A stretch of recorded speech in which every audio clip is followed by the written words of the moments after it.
terima kasih kepada seluruh warga masyarakat Kabupaten Garut yang telah mempercayakan kepada Partai Kebangkitan Bangsa sehingga kita memperoleh kenaikan kursi 2 dan kemudian memperoleh suara yang sangat signifikan.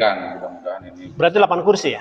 8 kursi dari 6 menjadi 8. Pilkada ini kita secara seremonial formal tidak membuka, tapi melalui DPP PKB dan arahan dari DPP itu kita membuka pendaftaran melalui website. Artinya daftar online. Yang sekarang daftar online-nya udah banyak malah. Banyak ya? Jadi dibuka dan seremonial dan tidak seremonial juga pada akhirnya banyak. Banyak juga. Artinya itu tetap mendaftar ke Partai Kebangkitan Bangsa. Total 7. Totalnya 7, 2 kader. Dan 2 kader. Dan berarti 5 dari luar. Satu tersebut juga mendaftar secara online karena memang sesungguhnya kan sekarang tuh sudah zamannya online.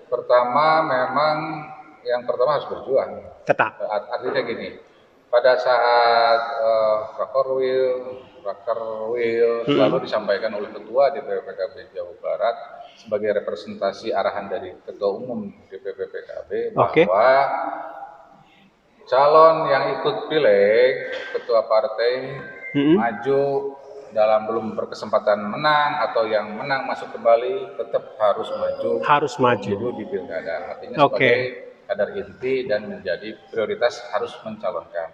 Dalam posisi ini kemarin di Halal Bihalal saya salah satu yang didorong kembali melalui pernyataan politik Pak Saiful Huda disampaikan bahwa Haji Dadadi adalah calon bupati dan kemudian ketua DPC yang lain ada yang bukan ketua DPC juga disampaikan sebagai calon bupati yang kebetulan memang sekarang suaranya signifikan.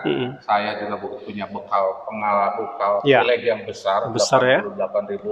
40.000 suara kabupaten 222.339 suara. Menurut saya suatu hal yang tidak mungkin PKB menyia-nyiakan kesempatan ya. Anda sendiri di PKB memetakan hal yang sama atau? Memetakan 5 malah. 4 dari partai, 1 dari independen. 1 dari independen. Dan 4 ini. Kenapa seperti itu? Karena kalkulasi ini juga sepertinya calon-calon ini dalam posisi start nol ya, zero start gitu. Karena itu kalau zero start menurut saya punya ruang dan peluang yang besar. Publikasi kayak memasang billboard dan baliho malah mau maju sepertinya ya. Nggak mau GR, sepertinya juga mau maju ke para ketua partai untuk juga ikut. Dan saya lihat memang Anda paling banyak sepertinya sudah terlihat di sejumlah titik itu. Ya, betul. Apakah memang itu desain Anda secara politis memang menginginkan seperti itu? Untuk desain ini ya sebenarnya dari DPC, kemudian dari teman dari Pak Ketua DPW dan teman-teman DPW akan mensupport sistem dan mensupport segala hal yang sesungguhnya hari ini bagian PKB mengambil. Kemudian yang menarik ketika Anda punya modal 8 kursi, tentu saja Anda PKB jadi poros koalisi kan? Karena hanya cukup 3 kursi atau misalnya 2 kursi tetangga lah yang mau gabung aja sudah bisa. Kemudian kira-kira sudahkah Anda melakukan lobby-lobby politik dengan partai yang ada? Hampir semua. Sudah didatangin? Hampir semua. Ada dari tim yang sudah ditugaskan oleh DPC, ada yang saya sendiri, ada yang by phone, ada yang ketemu antar ketua partai saja. Ada yang ketemu sekretaris dengan ini dan lain sebagainya. Sudah ada yang klik di antara mereka? Ya semua juga sudah punya klik dari tapi ada catatan-catatan kecil yang menurut saya harus diselesaikan ya.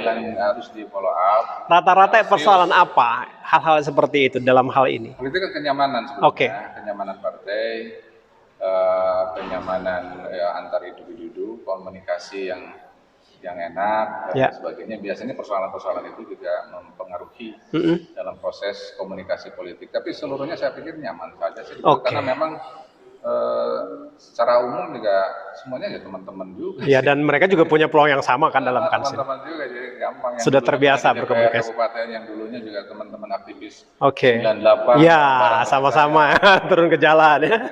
Ini kan turunan aktivis Gen 98.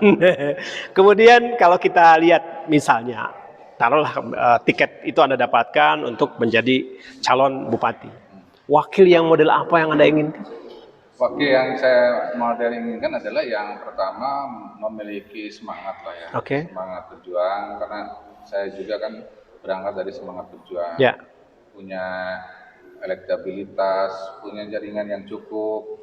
Kalau yang belum punya jaringan ya sama-sama ayo kita belajar, kemudian pola pendekatan ke masyarakat itu kan.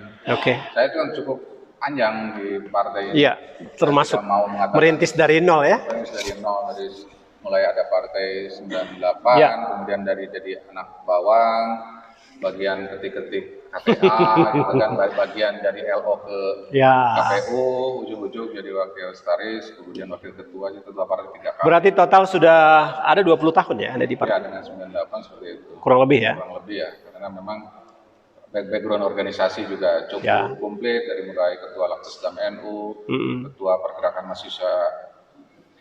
mahasiswa Islam Indonesia, ketua umum, kemudian wakil ketua KNPI 2 periode. Ya, 2 periode. Kemudian ketua gerakan pemuda Ansor sampai ke Jawa Barat. Cukuplah. Pengalaman ini secara organisatoris Anda ini sudah memenuhi ya.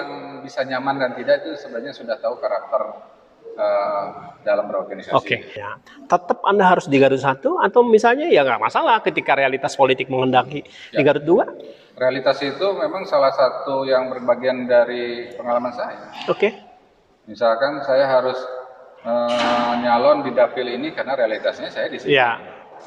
Atau saya realitasnya setelah 2 kali periode memenangkan dengan suara yang secara internal lebih dari teman-teman di internal PKB, itu realitas dan sehingga memperoleh pimpinan pecah telur di zaman saya. Kemudian pada saat kemarin jadi anggota DPR provinsi juga realitasnya saya harus ke sana. Artinya harus ada regenerasi di bawah. Artinya di sini pun di pilkada pun kita harus realistis. Kalau G1 dan memungkinkan harus G2. Itu tergantung dari arahan DPW dan DPW. Tapi realitas di sana juga harus dibaca. Kita harus jujur ke DPW dan ke DPP bahwa ini realitasnya nih di G1, ini realitasnya di G2.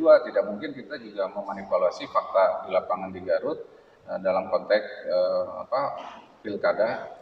Anda di partai sudah mengantongi survei atau pemetaan secara internal di PKB? Internal belum ya? Kapan akan melakukan itu? Waktu kemarin survei kita di internal partai untuk pileg, kita sudah survei di provinsi, kita caleg provinsi sudah paling unggul pertama. Kalau pilkada belum. Perubahan, saya banyak WA ke saya.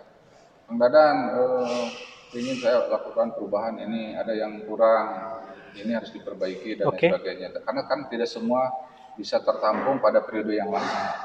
Atau dia menyampaikan tapi kemudian tidak terrealisasi, misalkan soal musrembang. Orang yang rajin di musrembang sendiri kan belum tentu programnya juga terakomodir ya. Maka pilihannya ada reses dewan. Di reses dewan juga belum tentu terakomodir. Maka kemudian ada organisasi yang lain, misalkan ormas, NGO yang bisa juga cukup membantu untuk urusan itu, atau mungkin kewartawan. Dan lain sebagainya. Jadi semua stakeholder ini bisa memberikan sumbangsi pada saat konteks baik pileg maupun pilkada. Apalagi pilkada ini kan sarana untuk kita melakukan rencana-rencana perbaikan untuk masa yang akan datang. Oleh karena itu visi misi ini harus menjadi bagian yang tidak terpisahkan dalam proses perbaikan maupun sesuatu hal yang diharapkan perubahan. Kalau ada yang baik pada masalah dilanjutkan, ya harus dilanjutkan. Kita harus jujur soal itu. Kita juga harus bisa memastikan bahwa yang itu benar harus dilanjutkan. Kalau kemarin misalkan ada yang kurang nih soal untuk guru ngaji, kita harus perbaiki. Harus diperbaiki. Atau misalkan soal BPJS teknisnya banyak kendala dan lain sebagainya, masyarakat juga tidak terurus, berarti kepemimpinan ini harus coba berubah. Harus dicoba. Hal-hal yang teknis itulah yang kemudian masyarakat itu menyampaikan bahwa itu aspirasi. Tidak harus semua aspirasi saya harus dapat bansos, saya harus dapat uang tunai, langsung tunai. Tidak harus semuanya. Kalau lapangan pekerjaan susah, ya bagian kita. PKB ini ada saya, Pak Haji Dadan, untuk bisa memberikan kontribusi pemikiran, kontribusi gagasan, kontribusi hal-hal yang teknis, ya semuanya kecil tapi menurut masyarakat besar harus diadvokasi, harus didampingi, harus harus memperoleh kebijakan-kebijakan baik melalui regulasi, Oke. baik melalui tahapan-tahapan apa yang ada di pembahasan di DPR, paripurna, kemudian menyodorkan rancangan peraturan daerah. Jangan sampai kemudian perda-perda ini juga masyarakat tidak tahu. Aturan dari Garut, regulasi yang semuanya menguntungkan masyarakat, baik masyarakat, tapi tidak tahu. Karena itulah fungsi dari bupati, wakil bupati yang akan datang adalah bagian integral untuk mengedukasi masyarakat, tahu persis bagaimana regulasi yang ada, tahu persis masyarakat kira-kira dia bisa menyampaikan aspirasi dan sampai langsung ke bupati, kepada langsung ke wakil bupati, tidak lagi via, tapi bisa langsung akses ya. Keterwakilan yang ada di bawah pemerintahan daerah sampai di desa atau di kecamatan juga menjadi penyambung yang sesungguhnya mereka tahu persis itu adalah dibutuhkan oleh masyarakat yang paling bawah. Gitu.